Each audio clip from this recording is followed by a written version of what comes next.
Welcome back to Brandon Sports Talk. In today's episode, I have the privilege to interview the former WNBA player, Kristen Mann. How are you doing today? I'm great, Brandon. Thanks for having me. Can you talk about how you knew that you wanted to play professional basketball? It's funny that you asked that because I was thinking about this the other day, and I think the WNBA was about 10 years old, roughly, when I was in college. So I was really excited about it, but I really didn't have a grasp of it actually being reachable for me. And I don't think it was until I got called to do USA basketball. I think that was in between either my sophomore or my junior year. I don't remember that summer, but it was in 2003. I do know that, which is a long time ago. But yeah, it wasn't until then where I was like, okay, maybe there's a shot at this. I always knew that overseas was an option, but yeah, I would say it wasn't until like midway through my college career where I really started to think, okay, I have a chance at playing at the next level at home. So this is pretty cool. What was it like getting to play college women's basketball? Man, I think it's some of my favorite memories come from college. It's so different from the professional life. You're around your teammates more all the time.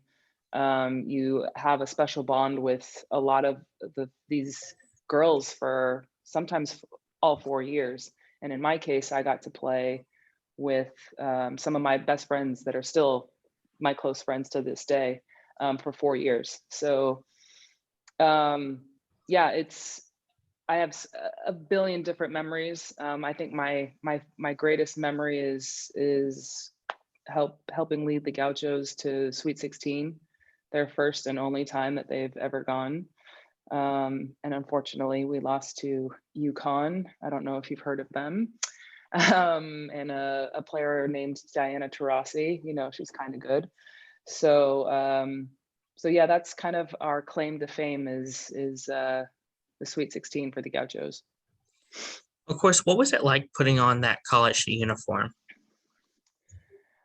I think it was a lot of sense of pride.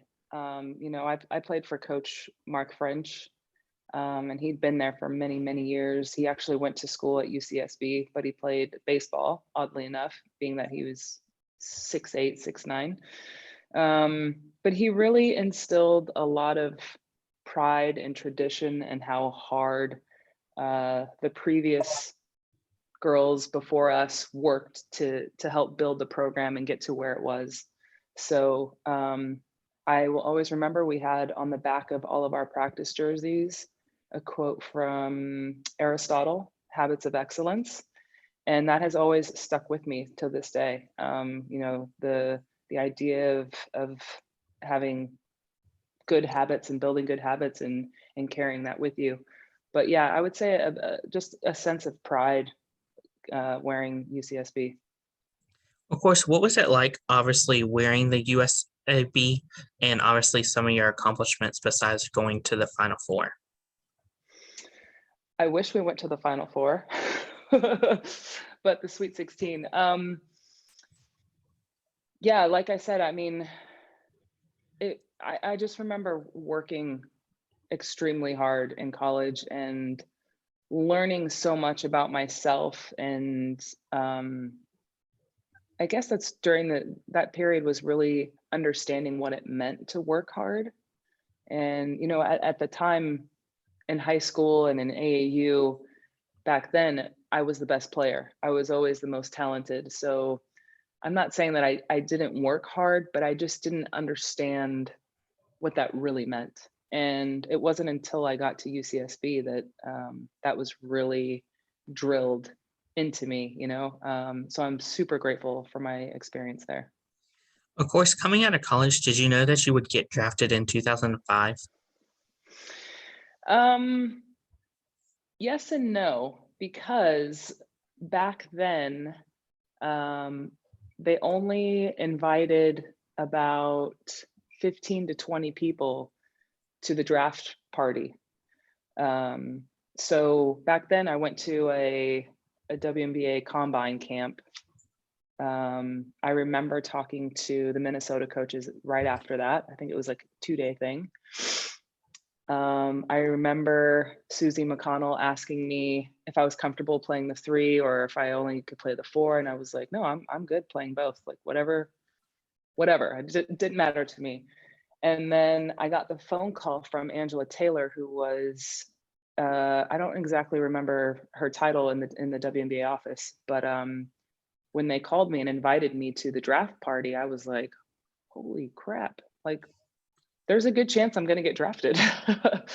So I actually missed my senior banquet with the UCSB team in order to go. I flew to New York and had that whole draft experience, which is, I mean, it was once in a lifetime. You know, I couldn't miss that opportunity, and thankfully I went in the first round, 11th pick. Of course, what was it like leading up to that? And obviously, whenever the 11th pick came out and your name was announced, what was that feeling like of having your name announced? I've got to be honest, it was totally nerve-wracking. I mean, there were, like I said, 15 to 20 of us in one room with our parents. You know, it's nothing like how, or at least then it was nothing like how the NBA is, you know, where there's thousands of people watching and they're in that, I think they're in, where are they? They're in Madison Square Garden, or I don't know where they do it, but yeah, it was, you know, every name's getting called and you don't want to be that person that doesn't get called for the first round. I think at the time they had 14 teams. So yeah, I think they had 14 teams at the time. So yeah, I don't know. When Minnesota's turn came up, I just, like I said, I chatted with the coaches before. I had a feeling I was kind of going to go there. And when the president was announcing, you know, with the 11th pick, the Minnesota Lynx choose, and I just happened to make eye contact with her right as she said that, and she smiled at me and said my name, and I was like, what? Like, what's happening? So yeah, it was very cool. Like I said, once in a lifetime experience. What was it like when you got to Minnesota and you finally put on that first WNBA jersey? Scary, nerve-wracking. It was a huge learning experience, to be honest. When you go from playing college, your role usually is you're the go-to player. So you've been playing this role for 4, you know, however many years, and then you get called up to the big leagues. It's not always the same, you know? So I think that transition was different for me, but at the same time, I was so ecstatic just to be there and happy to do whatever I could do to help the team. Yeah, like I mean, same wearing the Gaucho jersey. I felt so much pride, and I was really proud of myself for being able to get to that moment. What was that feeling like of having your name on the back of the jersey and having it be your first jersey? Surreal. Yeah, I mean, I still have all of my WNBA jerseys. I keep all of my jerseys from whatever team I've played on, because I'm really proud of what I've accomplished as a player and where I've played. And you know, granted, my career in the WNBA was 5 or 6 years. It wasn't very long, but I really had so much fun playing during that time. I learned a ton of basketball from a lot of different coaches and more importantly, different players as well. So yeah. What were some of your accomplishments with the Minnesota Lynch? Well, unfortunately, we didn't win anything when I was there. I don't even know if we made the playoffs, to be honest, when I was in Minnesota. But it wasn't until I think my last year that I was there was 2010. And the following year after that was when they drafted Maya Moore. So that's when the dynasty started, was in 2011 when they started winning all those championships. So I missed it by 1 year. I was so mad. But yeah, we really struggled when I was in Minnesota. You know, we started my rookie year. I was there with Katie Smith, and then we traded her. I think my second year we drafted Simone Augustus, and that was the start of her reign there. But yeah, we had a couple different coaches during that time, so it was a rough 4 or 5 years when I was there. What was the transition like from going to Minnesota to Atlanta?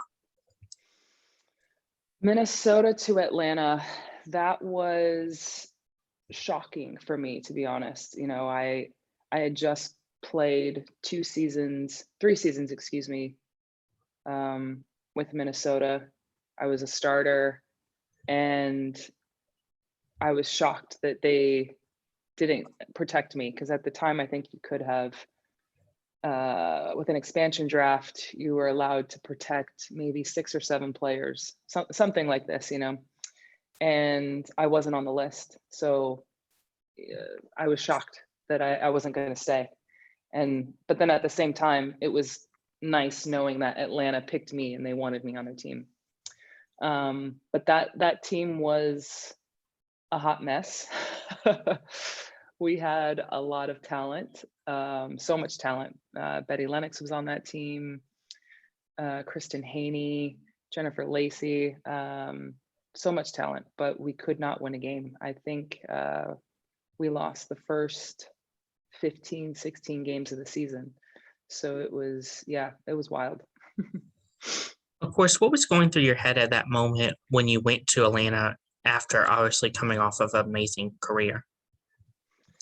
Um, you know, obviously it's a little different because I was overseas at the time. I think when I got that phone call that I was going to be going to Atlanta. So I remember thinking about just finishing my season here, having a new opportunity, a new start in a new city with a new team. That's the only way that you can look at it, really. You know, obviously, like I said before, there was some disappointment that I didn't stay with Minnesota, but you know, I really try to look at the positive in things, and I think I arrived really late to training camp because I was in France at the time, and the season goes really late here. So yeah, I remember just coming in really strong after a strong season overseas. I remember having a good training camp, and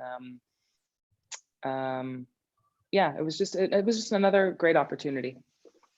What was your time like playing with the Indiana Fever? Indiana Fever. All I can remember is being in awe of Tamika Catchings. She is by far one of my favorite players to have ever played the game. I don't think I've ever seen somebody play so hard on every possession on both sides of the court. There's a lot of Russell Westbrook in her, I think at the time we called her the animal because she was just tenacious on both sides of the floor. But I really enjoyed my time there. I enjoyed watching her and learning a lot from her and Katie Douglas. Allison Feaster was also on that team. So it was a complete different roster from Atlanta. There was a lot of younger players like myself in Atlanta. So to go from that to a team full of vets, I think who else was on that? Ebony Hoffman was on that team. So it was, I think I was more of a sponge at that time, just kind of learning and taking in everything from all these different amazing players. Of course, during time with the Indiana Fever, as you said, you were more of a rookie and more vets were on the team. What was it like learning from those vets? I mean, they're some of the best. You know, Tamika Catchings is a Hall of Famer. You know, I don't know how many 4-time Olympic gold medalist. So it was an honor to play beside her and to learn from so many different things from her, as well as Katie Douglas. Yeah, I think I was only there for half a season because if I remember correctly, I got traded from Atlanta to Indiana. So my time there was very short, but It was a great experience, also with Lynn Dunn, who's a phenomenal coach. Learned a heck of a lot from her too. What was it like going from Indiana to Washington Mystics? Oh, the Washington Mystics. That was an interesting season. We did not do as well as we should have, in my opinion. We had so many different weapons on the floor: Elena Beard, Crystal Langhorne, Marissa Coleman, Nakia Sanford. I mean, so many great players. And I think we did go to the playoffs, but we didn't do very well. That season was tough. I remember being at the gym all day. When I say all day, Brandon, I mean all day. I mean hours of film, hours on the court for practice, and then meetings. Like it was nonstop. It was probably too much in my opinion, but as far as team chemistry, like we were great. Like our team got along really well. What was that feeling like of putting on that Washington Mystics jersey in Washington, D.C. of the Capitol? I never really thought of it that way. DC was such a cool city. I think we lived in Arlington though, in Virginia, but to play in DC, I mean, playing in any of these big major cities, they're awesome. They're also different, but I would say DC was definitely the most diverse. A lot of different cultures from all over the world coming together in that city. But I think any jersey that I put on, I feel very lucky to have the opportunity to do what I do. Coming off of the Washington Mystics team, what was it like when you went back to obviously the Minnesota Lynx where you got drafted? I was happy. I was so happy. I remember when they called me and asked me to come back, and I was like, I think I said, "What took you so long?"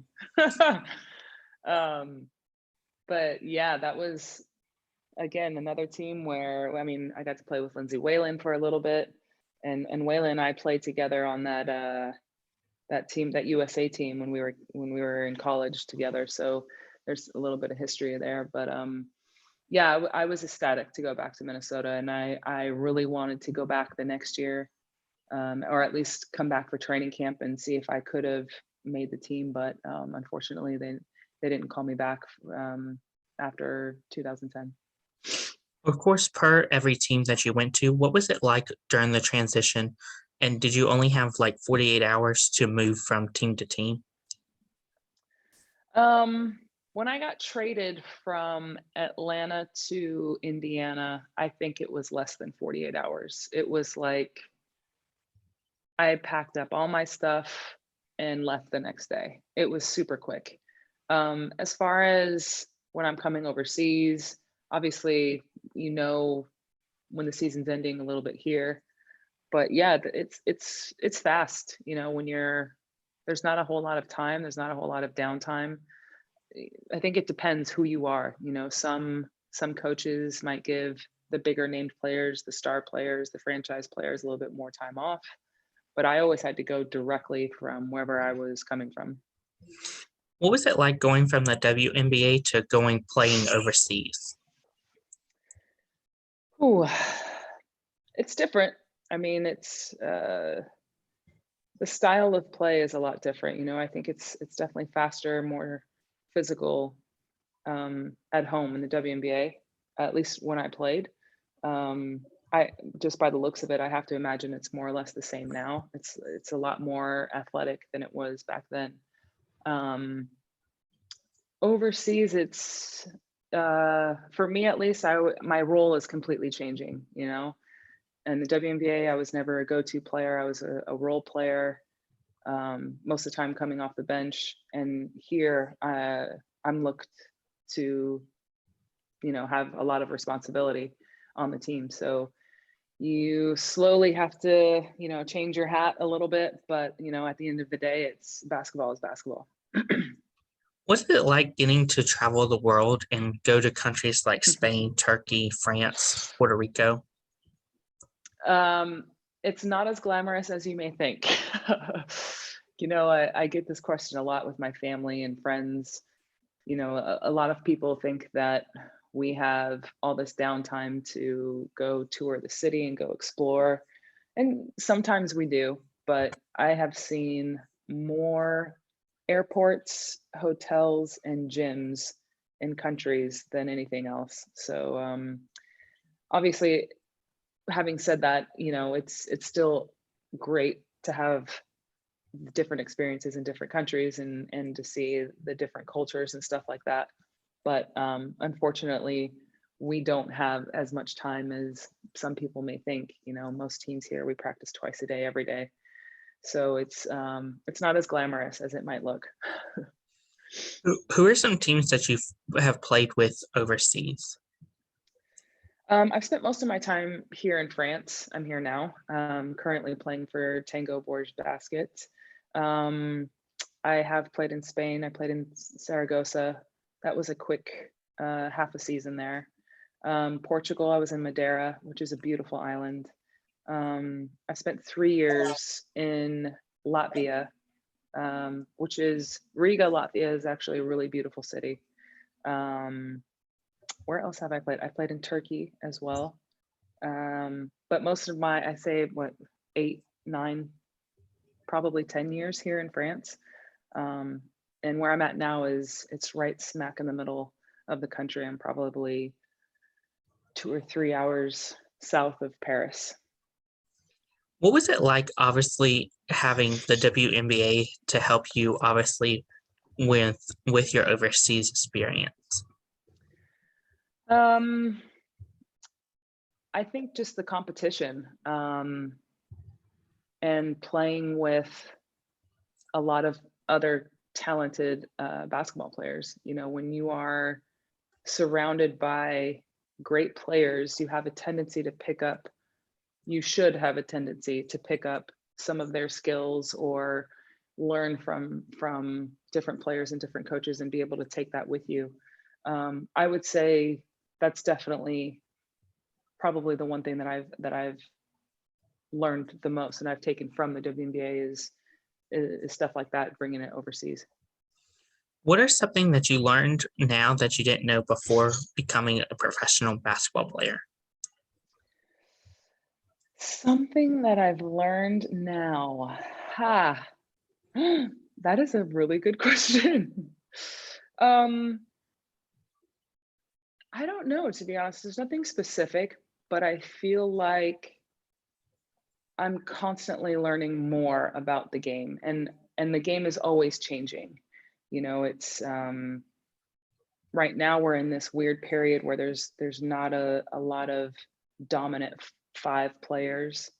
With the exception of Jonquel Jones, who's not even a real five. She's more of a Kevin Durant. She's more mobile, or Brittany Griner and stuff like that. But the game is always changing. So I feel like I have had to adapt with the style of play and how much it's changed over the years. Looking back on your WNBA career, what was something what are some things that are similar and different from obviously the WNBA now to when you were playing? Oh boy. Well, it's different in that I think it's way more athletic right now. The athleticism is at an all-time high.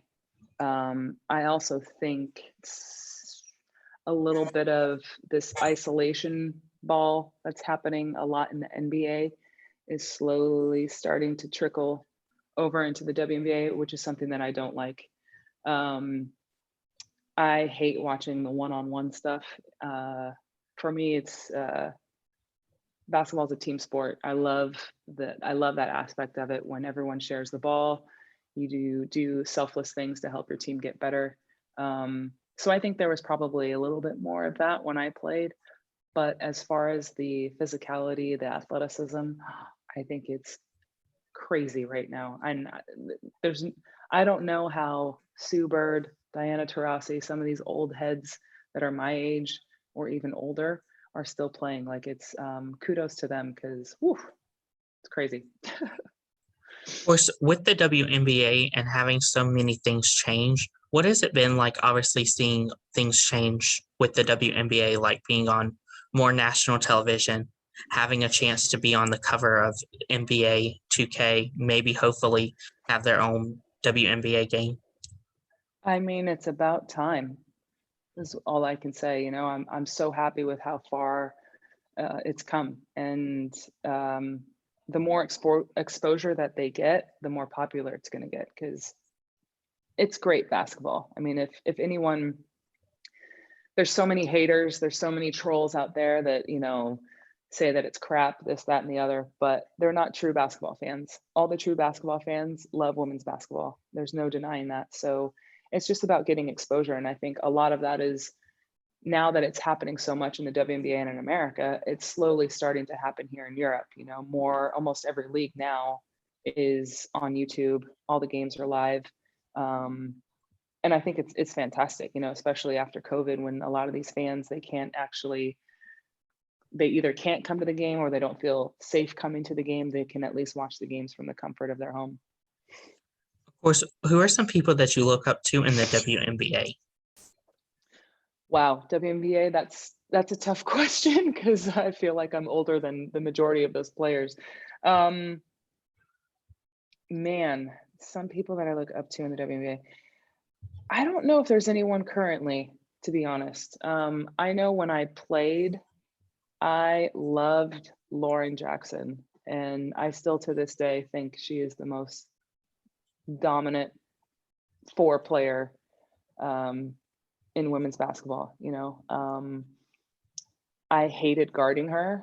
I hated playing against her, but I loved her game. And I think it's because she's basically the pioneer for me. Like, she's paved the way for people like Elena Delle Donne and Breanna Stewart.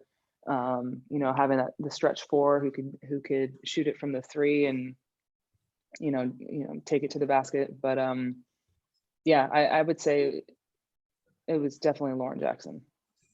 What advice would you give future college women's basketball players looking to play women's basketball in college and then move on to the WNBA? That's tough. It's tough because the WNBA only has, as of right now, 144 spots. That's not a lot. I don't want to discourage them to dream big because anything is possible, but I don't want them to get discouraged if they don't get drafted. There's so many players who didn't get drafted and they still made it to the WNBA. It might have taken them a year or 2 or 3 years later to make it, and it's definitely possible. Look at someone like Allie Quigley, for example, or Becky Hammon, who went undrafted and was an all-star. And it's possible, but it's really tough to come straight out of college and get drafted. I would definitely say to try to look into going overseas because there's so many opportunities in Europe. And I understand, like, it's not always, Europe isn't for everybody. It's hard being away from family and friends, but if it's something that you really love and that you really enjoy doing, they'll find a way to make the sacrifices to do what you love. And in the end, I really encourage them to come overseas if they can't make it in the WNBA. But there's definitely more opportunities than just the WNBA. What advice would you give future and current WNBA players playing now? Oh man, enjoy it while it lasts. I don't know what the average career span is anymore, but I remember when I played, they had this statistic, and it was like the average career length for a WNBA player was about 2 years. It was about 2 seasons. So the turnover was a lot. I would have to imagine it's more or less the same now with all the kids are they're way more talented than they were back in my day. So I would say just, take advantage of the time that you have playing in it. Don't take it for granted. Um, and keep working because you never know. Someone might be outworking you. That's great advice. Where can my listeners find you at on social media? I am on Instagram and on Twitter at DreamingTree44. Thank you again, Kristen Mann, for your interview, and best of luck in your future in your professional basketball career. Thank you, Brandon. Appreciate it.